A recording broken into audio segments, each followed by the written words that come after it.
अस्सलाम वालेकुम वरहमतुल्लाहि वबरकातुहू। नमस्ते, सत श्री अकाल, जय महाराष्ट्र, जय हिंदुस्तान। दोस्तों, अहम बात तो ये है कि आज हमारे देश में बीमारी बेशुमार फैली हुई है। ये आप लोग भी बेहतर जानते हैं। मुद्दे की बात यह है कि आज उत्तर प्रदेश की हालत बदतर से बदतर होते जा रही है। ए योगी चूतिए, मैं तेरे से भी पूछ रहा हूँ, क्यों अपने स्टेट को नहीं बचा पा रहा है? तेरी गांड से निकालना ऑक्सीजन नहीं निकल रहे, ऑपरेशन करके निकल जाएंगे भोसड़ी के। उत्तर प्रदेश के मैंने न्यूज़ देखा, बहराइच, गोंडा बस्ती, लखनऊ और ऐसे कितने छोटे छोटे राज्य होंगे, गांव होंगे जहाँ ऐसी हालत है। डॉक्टर बेचारे परेशान हो गए, उनको उनके वक्त पे कोई सामान मौजूद नहीं मिल रहा है। क्या कर सकते बेचारे? जो ईमानदार डॉक्टर थे, जिनको देखा नहीं जी गया ये बीमारी, ये मौत, उन्होंने अपने डॉक्टर लाइन से इस्तीफा दे दिया। वो इस वजह से कि वो ये सोच रहे हैं कि हम डॉक्टर होने के बाद भी लोगों की जान नहीं बचा पा रहे। ये गलती किसकी है? चूतिए मोदी की है, चाय वाले की। अबे चाय वाले, ये देश चलाना है, कोई चाय नहीं बेचना है, कोई पकोड़े नहीं तलना है। दो कुत्ते तो सोशल मीडिया पे, न्यूज़ पे भौंकते हुए दिख रहे बीजेपी के। एक हमारे पीएम नरेंद्र मोदी जी और दूसरे कुत्ते योगी जी। एक सुअर नहीं दिख रहा है दोस्तों, ध्यान दो। तुम लोग का ध्यान उसके ऊपर से निकल चुका हुआ है। टकला अमित शाह, मेरा दिल से तो ऐसा लग रहा है कि इसको खतरनाक वाला कोरोना पकड़ लिया है।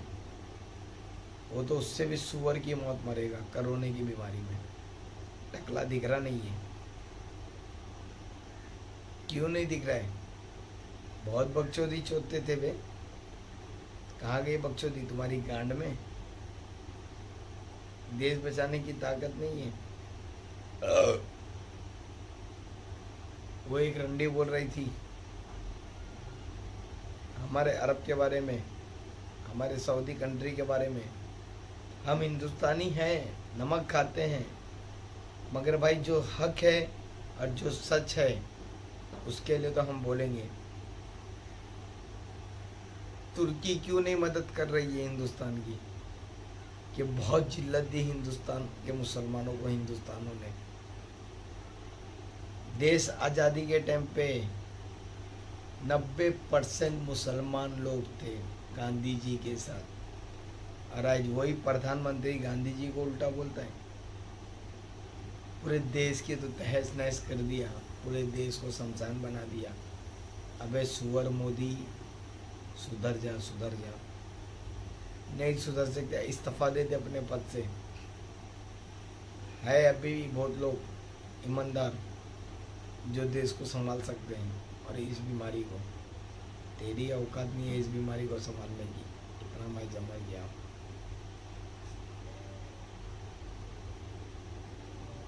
क्या कर सकता हूँ मैं खुद लाचार हूँ, मजबूर हूँ। माली हालत से,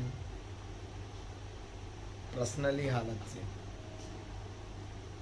अगर अल्लाह का दिया हुआ मेरे पास कुछ भी होता, देश के लिए नहीं, देश के वासियों के लिए मैं करता था। फिलहाल मैं अपनी वीडियो के ज़रिए मैं आप लोग को आगाह कर रहा हूँ, आप लोगों की आंखों को खोल रहा हूँ कि लात मार के भगाओ ये बीजेपी सरकार को। ये हमको मार देगी, बेमौत मारेगी ये।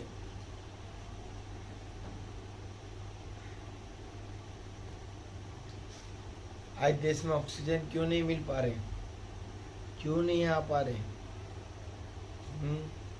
मोदी जी, मैं तुमसे सवाल कर रहा हूँ, हम गरीबों के लिए तुमने क्या उखाड़ लिए? उल्टा हमारा खून चूस लिए तुमने। ब्लड दान करो, ये दान करो, गरीबों के लिए डोनेट करो, लंगड़े मोहताज उनके लिए डोनेट करो, बूढ़े लोग के लिए डोनेट करो, गाय को बचाओ, जानवर को बचाओ और इंसान को मार दो। ये तुम्हारी सोच है मोदी जी।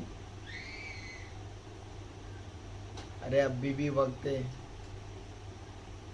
इस्तीफा दे दे भोसड़ी के तू, तेरी जरूरत नहीं है हम देशवासियों को। शर्म कर, शर्म कर।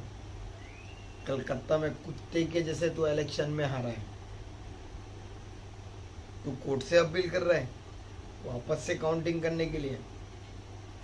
मैं बोलता हूँ देशवासियों को और बंगाल के लोगों को कि ये चीज़ होने मत देना कि इसमें फिर से बीजेपी राजनीति खेलेगा। मैं सलाम करता हूँ सुप्रीम कोर्ट, हाई कोर्ट को, जो आज वो जनता के लिए खड़ी हो गई। जो काम सरकार का था वो कोर्ट करने लगी।